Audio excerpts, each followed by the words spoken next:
इंसान जब भी कोई गलत काम करता है वह एक षड्यंत्र जरूर बनाता है और वो सोचता है कि कभी पकड़ा नहीं जाएगा, लेकिन शायद वो भूल जाता है कि जैसा इंसान कर्म करता है उसके फल उसे जरूर ही मिलता है।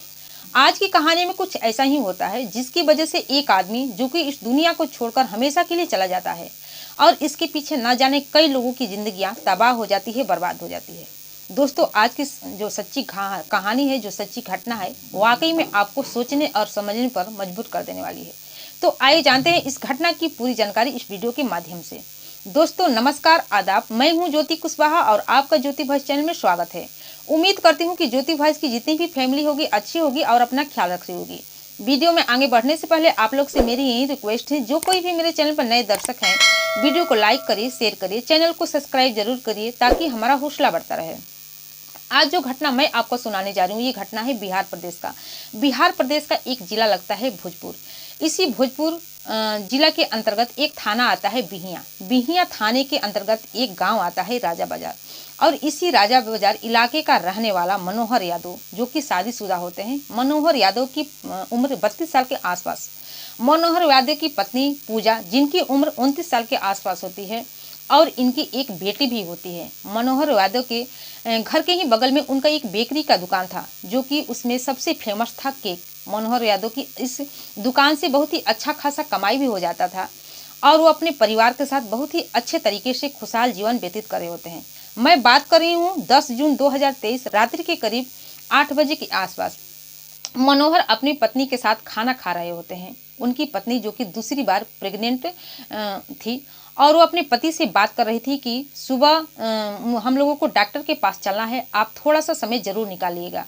लेकिन मनोहर अभी खाना ही खा रहे थे, तभी उनके मोबाइल बजने लगता है। वो अपने मोबाइल को रिसीव करते हैं तो एक आदमी कहता है कि साहब मुझे केक चाहिए। इस पर मनोहर कहते हैं कि अभी तो दुकान बंद हो गया है, केक तुमको सुबह ही मिलेगा।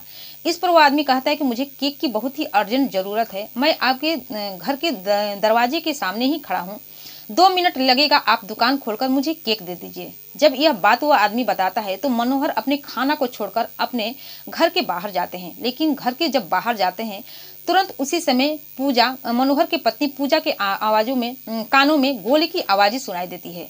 जब गोली की आवाज़ें सुनाई देती है, पास के आसपास के लोगों को भी इस तरह की आवाज़ें सुनाई देती है। तुरंत उस जगह पर लोग जाते हैं। पूजा जब घर से बाहर जाती है तो देखती है उसके पति मनोहर, जो कि रोड पर लेटे हुए हैं, यानी कि खून से लथपथ सने हुए हैं, वो छटपटा रहे हैं, तड़प रहे हैं। साथ में पड़ोसी भी जब इस चीज़ को देखती है तो तुरंत मनोहर को अस्पताल लेके जाया जाता है। लेकिन जब अस्पताल लेके जाया जाता है तो मनोहर की उसी समय मौत हो जाती है। देखते ही देखते यह खबर पुलिस को दी जाती है। पुलिस जब इस घटना को सुनकर आती है, उस घटना स्थल पर आती है, तो आसपास के लोगों से पूछताछ करने लगते हैं कि आखिर वो लोग कौन थे और इस तरह से हत्या करके क्यों गए। लेकिन गांव वालों का कहना होता है कि साहब ये काम इतनी जल्दबाजी में हुआ कि हम लोग उन लोगों को पहचान नहीं सके। लेकिन इतना अंदाजा जरूर लगा था कि हम लोग जब घर से निकले थे, ये 2 बाइक थी, 2 बाइक्स पर लगभग 4 से 5 लोग उसमें मौजूद थे। जब इस तरह की बातें पुलिस बताती है तो इस तरह की बातें जो गांव वाले बताते हैं, तो पुलिस मनोहर के पिता आशुतोष के ही तहरीर पर धारा 302 के तहत अज्ञात अपराधियों के खिलाफ मुकदमा दर्ज कर लेती है। अब मुकदमा दर्ज करने के बाद इसकी छानबीन में लग जाती है और मनोहर की डेड बॉडी को लेकर अपने पोस्टमार्टम के लिए भेज दी जाती है। और साथ में जब इसकी छानबीन करती है पुलिस, तो सबसे पहले मनोहर के मोबाइल का CDR निकालती है। लेकिन जब मनोहर के मोबाइल का CDR निकालती है तो उसमें उससे कुछ नंबर, कुछ ऐसी चीज़ नहीं मिलती है जिससे कि पुलिस को कुछ इस सबूत के बारे में, इस केस की छानबीन कर सके। देखते ही देखते 2-3 दिन का समय बीत जाता है। जब 2-3 दिन का समय बीत जाता है तो इधर जो गांव के लोग होते हैं प्रशासन पर दबाव डालने लगते हैं कि मनोहर को इस तरह से उसकी हत्या कर दी गई है, लेकिन पुलिस अभी तक बैठी हुई है, इसकी छानबीन नहीं कर रही है। मनोहर, जो कि एक अच्छा खासा इंसान था, आसपास के लोगों से बहुत ही घुल मिल कर रहा करता था। जब प्रशासन के दबाव पुलिस के ऊपर पड़ने लगती है, पुलिस भी हैरान हो जाती है, परेशान हो जाती है और उस इलाके के जितने भी CCTV कैमरे होते हैं सबके फुटेज निकालती है। जब उसमें फुटेज निकालती है तो देखा जाता है कि 2 बाइक पर लगभग 4 से 5 लोग उस पर सवार होकर आते हैं और मनोहर की इस तरह से हत्या करके चले जाते हैं। न जाने पुलिस को उस पर शक हो जाता है और उन लोगों को पुलिस गिरफ्तार करती है, जिसमें से एक होता है गुड्डू यादव, दूसरा होता है कमलेश यादव, तीसरा होता है उमेश यादव और चौथा होता है दसी यादव और 5वां होता है धनजी जट, जो ये 5 जमुआ निवासी होते हैं। पुलिस उन पाँचों को अपनी कस्टडी में लेती है और कस्टडी में लेने के बाद पूछताछ करने लगती है। जब पुलिस उन पाँचों से पूछताछ करती है तो वो पाँचों कहते हैं कि हाँ साहब, मनोहर की हत्या हम लोगों ने ही की है, लेकिन ये हत्या करने के लिए हम लोग को सुपारी दी गई थी। जब पुलिस सुपारी देने वाली की बात करते हैं कि आखिर वो कौन है जो कि सुपारी दिया है, तो पाँचों लोग बताते हैं कि ये सुपारी मनोहर का ही बगल का रहने वाला पड़ोसी, जिनका नाम होता है लाल बाबू प्रसाद, वही थे।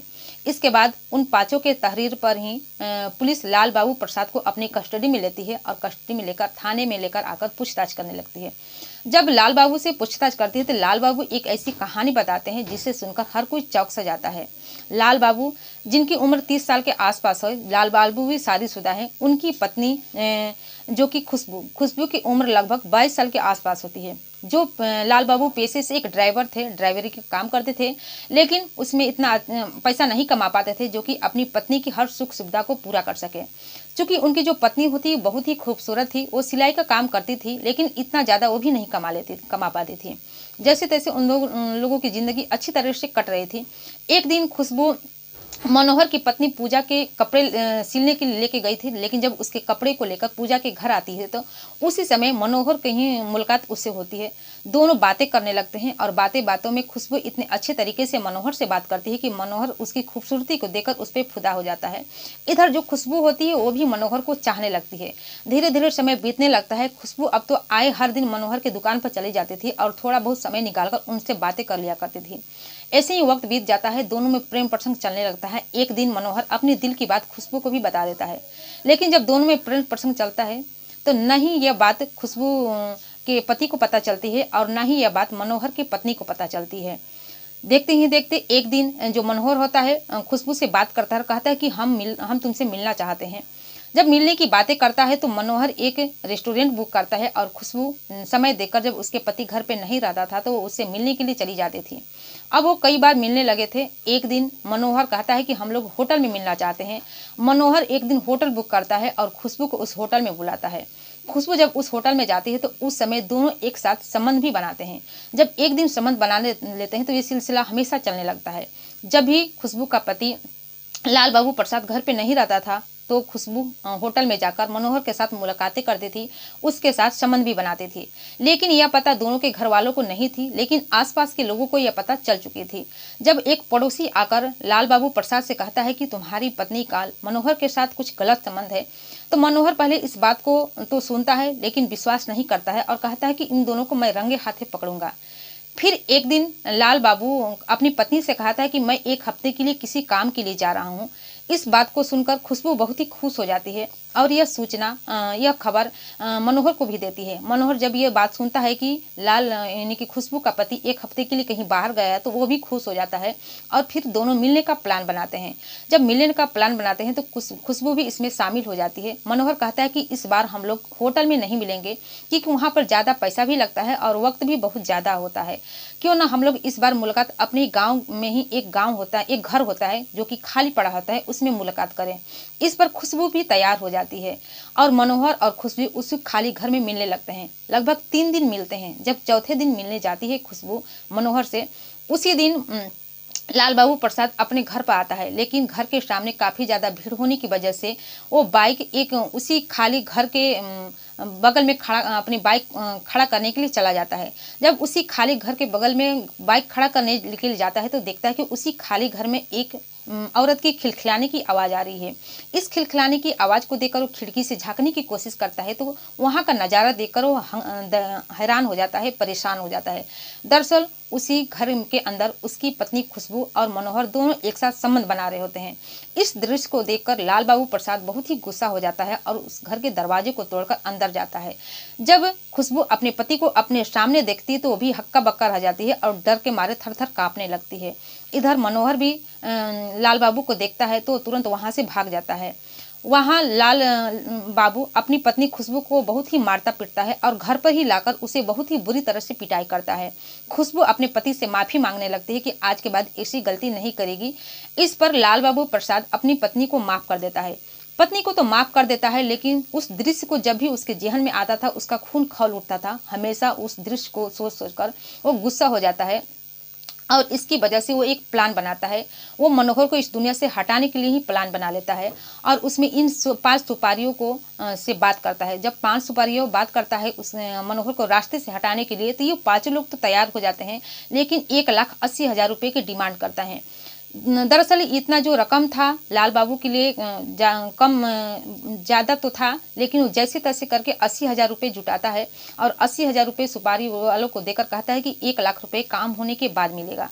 इसके बाद 10 जून 2023 के रात्रि के करीब जब मनोहर अपनी पत्नी के साथ खाना खा रहा होता है, तो उसी सुपारी में से एक सुपारी कॉल करके केक लेने के बहाने घर के बाहर बुलाता है और घर के बाहर बुलाने के बाद इस तरह से मनोहर की पाँचों लोग हत्या कर देते हैं। जब इस तरह की बातें लाल बाबू प्रसाद पुलिस वालों को बताता है, तो पुलिस भी उसकी बात को सुनकर दंग रह जाते हैं और उसी के तहरीर पर लाल बाबू और ये पाँचों सुपारी को अपने अरेस्ट करते हैं और इन लोगों के खिलाफ बहुत ही भारी मुकदमा दर्ज होता है और मुकदमा दर्ज होने के बाद जेल के सलाखों के पीछे डाल दिया जाता है। तो दोस्तों, ये रही पूरी कहानी आप लोग के सामने। इस कहानी, इस घटना के बारे में आप क्या सोचते हैं? आप अपनी राय हमें कमेंट सेक्शन में जरूर बताइएगा। और ये घटना सुनाने का उद्देश्य आपको दुखी करना, परेशान करना नहीं था, बल्कि जागरूक करना था, सचेत करना था कि आप भी सावधान हो जाइए, सतर्क हो जाइए। फिर मिलती हूँ अगले दिन नई कहानी के साथ, नई घटना के साथ। तब तक के लिए जय हिंद, जय भारत।